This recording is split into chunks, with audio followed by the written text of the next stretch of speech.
تاریخ کی وہ عظیم جنگ جہاں دنیا کی ریاضی اور منطق ناکام ہو گئی۔ ایک طرف 2 لاکھ کا ٹڈی دل لشکر، دنیا کی سب سے بڑی سپر پاور بازنٹائن امپائر، اور دوسری طرف صرف 3000 مسلمان۔ کیا یہ عرب پاگل ہو گئے ہیں؟ موت کے منہ میں خود چل کر آ رہے ہیں۔ موت سامنے کھڑی تھی لیکن کوئی پیچھے ہٹنے کو تیار نہیں تھا۔ وہ کیا جذبہ تھا جس نے 9 تلواریں توڑنے والے خالد بن ولید کو سیف اللہ بنا دیا؟ آج ہم وقت کا پردہ سرکا کر دیکھیں گے جنگ موتا کا وہ منظر جو آج بھی دنیا کے ہر ملٹری جنرل کو حیرت میں ڈال دیتا ہے۔ قصہ شروع ہوتا ہے 8 ہجری میں، مدینہ کی پرسکون گلیوں سے دور، شام کے تپتے ہوئے صحراؤں میں۔ اس دور میں دنیا کا ایک غیر تحریری قانون تھا، ایک ایسا اصول جسے بدترین دشمن بھی نہیں توڑتے تھے، اور وہ یہ تھا کہ سفیروں کو قتل نہیں کیا جاتا۔ رسول اللہ صلی اللہ علیہ وسلم نے اسی عالمی قانون کے تحت اپنے ایک صحابی حضرت حارث بن عمیر رضی اللہ کو ایک خط دے کر بصرہ کے حاکم کی طرف روانہ کیا۔ جب وہ موتا کے مقام سے گزر کر بلقا پہنچے تو وہاں کا گورنر شرحبیل بن عمرو اپنے محل میں تکبر سے بیٹھا تھا۔ یہ گورنر رومن امپائر کا کٹ پتلی حکمران تھا اور عیسائی عرب قبیلہ غسان کا سردار تھا۔ مسافر، تم کہاں جا رہے ہو؟ میں رسول اللہ کا قاصد ہوں اور شام کے حاکم کی طرف جا رہا ہوں۔ کیا تم بھی اس محمد کے ساتھی ہو جس نے عرب میں ہلچل مچا رکھی ہے؟ میں اللہ کے رسول کا سفیر ہوں۔ شرحبیل کی آنکھوں میں خون اتر آیا۔ شرحبیل نے تمام سفارتی آداب کو پیروں تلے رونتے ہوئے حضرت حارث کو رسیوں میں جکڑوایا اور پھر بڑی بے دردی سے انہیں شہید کر دیا۔ صحرا کی ریت ایک بے گناہ سفیر کے خون سے سرخ ہو گئی۔ یہ صرف ایک قتل نہیں تھا، یہ مدینہ کی ریاست کے خلاف براہ راست اعلان جنگ تھا۔ جب یہ خبر مدینہ پہنچی تو نبی کریم صلی اللہ علیہ وسلم کے چہرے مبارک پر شدید دکھ اور جلال کے آثار نمودار ہوئے۔ آپ صلی اللہ علیہ وسلم نے فوراً بدلہ لینے کا فیصلہ کیا۔ مدینہ میں جنگ کی منادی کر دی گئی۔ 3000 مجاہدین کا لشکر تیار ہوا۔ یہ اس وقت تک کا مسلمانوں کا سب سے بڑا لشکر تھا، لیکن جس دشمن سے وہ ٹکرانے جا رہے تھے اس کے مقابلے میں یہ تعداد آٹے میں نمک کے برابر بھی نہیں تھی۔ روانگی کا منظر انتہائی رقت آمیز تھا۔ نبی کریم صلی اللہ علیہ وسلم خود لشکر کو الوداع کرنے مدینہ سے باہر تک آئے۔ آپ صلی اللہ علیہ وسلم نے سفید جھنڈا تیار کیا اور اسے حضرت زید بن حارثہ رضی اللہ کے ہاتھ میں دیا، اور پھر نبی کریم صلی اللہ علیہ وسلم نے وہ تاریخی وصیت فرمائی جو آج بھی جنگی قوانین کی بنیاد ہے۔ نبی کریم صلی اللہ علیہ وسلم نے فرمایا، نہ کسی بچے کو قتل کرنا، نہ عورت کو، نہ بوڑھے کو، گرجوں میں بیٹھے راہبوں کو نہ چھیڑنا، اور نہ ہی کوئی ہرا درخت کاٹنا۔ اور اگر زید بن حارثہ شہید ہو جائیں تو جعفر بن ابی طالب امیر ہوں گے، اور اگر جعفر بھی شہید ہو جائیں تو عبداللہ بن رواحہ امیر ہوں گے۔ لمبا اور کٹھن سفر طے کرنے کے بعد جب مسلمان اردن کے علاقے مان پہنچے تو جاسوسوں نے ایسی خبر دی جس نے سب کے ہوش اڑا دیے۔ خبر یہ تھی کہ مسلمانوں کے مقابلے کے لیے خود رومی شہنشاہ ہیراکلیس 1 لاکھ رومی فوجیوں کے ساتھ موجود ہے، اور اس کے ساتھ ساتھ عرب کے عیسائی قبائل لخم، جذام، بلقین کے مزید 1 لاکھ جنگجو شامل ہو چکے ہیں۔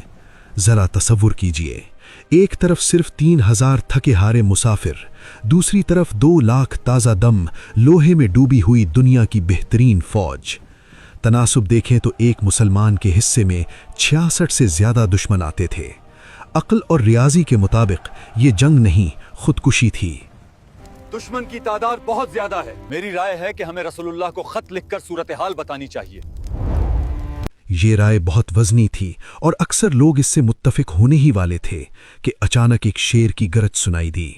یہ حضرت عبداللہ بن رواحہ رضی اللہ تھے۔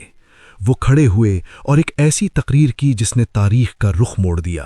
اے لوگو، خدا کی قسم، تم جس چیز یعنی موت سے ڈر رہے ہو یہ تو وہی ہے جس کی تلاش میں تم گھر سے نکلے ہو، یعنی شہادت۔ ہم لوگوں سے تعداد، طاقت یا کثرت کے زور پر کب لڑے ہیں؟ بدر میں ہمارے پاس کیا تھا؟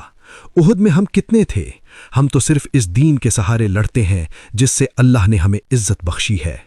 اٹھو اور آگے بڑھو، اللہ کی قسم دو میں سے ایک بھلائی تو ہمارا مقدر ہی ہے، یا تو ہمیں فتح ملے گی یا پھر شہادت۔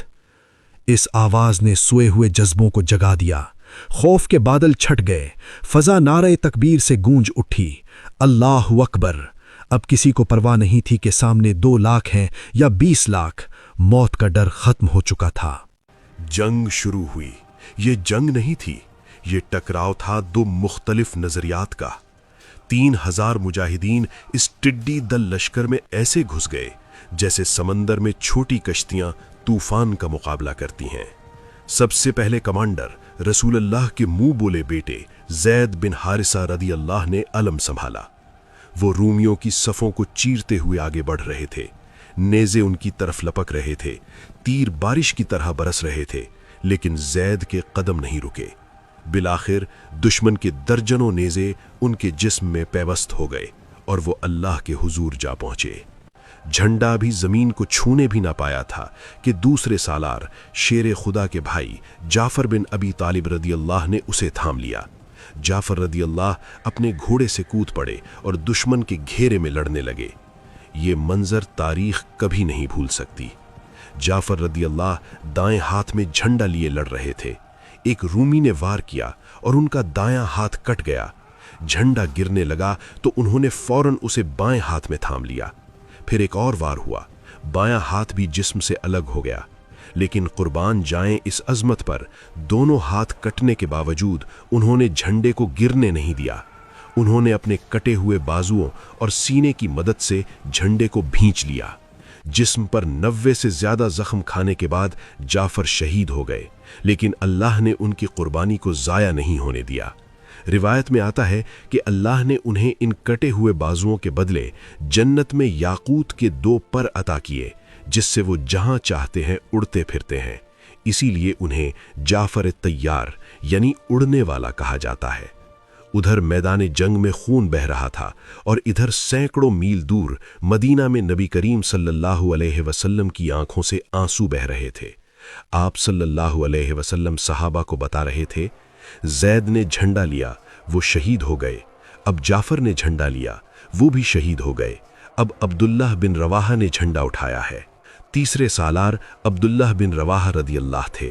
انہوں نے اپنی تلوار نکالی اور رومی فوج کے سمندر میں کود پڑے۔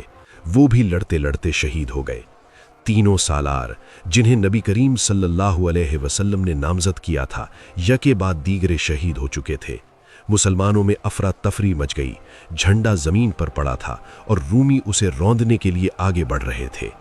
اس نازک موڑ پر حضرت ثابت بن اقرم رضی اللہ نے جھنڈا اٹھایا اور پکار کر کہا، اے مسلمانوں، کسی ایک کو اپنا امیر بنا لو۔ وہ سیدھے خالد بن ولید کی طرف گئے۔ خالد نے کہا، میں یہ نہیں لے سکتا، تم بدر میں شریک تھے، تم مجھ سے بڑے ہو۔ ثابت نے کہا، خالد لے لو، خدا کی قسم تم جنگ کے فن کو ہم سب سے بہتر جانتے ہو۔ اگر تم نے کمان نہ سنبھالی تو آج شام تک کوئی مسلمان زندہ نہیں بچے گا۔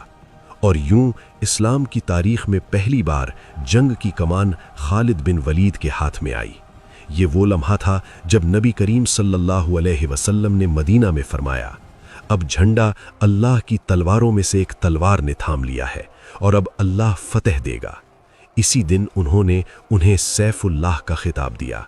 خالد بن ولید نے کمان سنبھالتے ہی جنگ کا نقشہ بدل دیا۔ وہ دفاع کے بجائے شدید حملے پر اتر آئے۔ وہ اس طرح لڑے کہ انسانی عقل دنگ رہ گئی۔ راوی کہتے ہیں کہ اس دن خالد کے ہاتھ میں 9 تلواریں ٹوٹیں۔ وہ ایک تلوار اٹھاتے، رومیوں کی زرہوں پر مارتے، تلوار ٹوٹ جاتی، وہ دوسری اٹھا لیتے۔ صرف ایک یمنی ساختہ تلوار ان کے ہاتھ میں باقی بچی۔ خالد نے رومیوں کو پیچھے دھکیل دیا اور رات ہونے تک مسلمانوں کو مکمل تباہی سے بچا لیا۔ رات چھا گئی، دونوں فوجیں اپنے کیمپوں میں واپس لوٹیں، لیکن خالد سوئے نہیں۔ وہ جانتے تھے کہ صبح ہوتے ہی 2 لاکھ کا لشکر پھر حملہ کرے گا اور اب 3000 مسلمان شاید ٹک نہ سکیں۔ یہاں خالد بن ولید کی وہ جنگی حکمت عملی سامنے آئی جسے آج بھی دنیا کی وار اکیڈمیز میں پڑھایا جاتا ہے۔ انہوں نے نفسیاتی جنگ لڑنے کا فیصلہ کیا۔ رات کے اندھیرے میں انہوں نے اپنی چھوٹی سی فوج کی ترتیب بدل دی۔ جو دستے دائیں طرف تھے انہیں بائیں طرف کر دیا،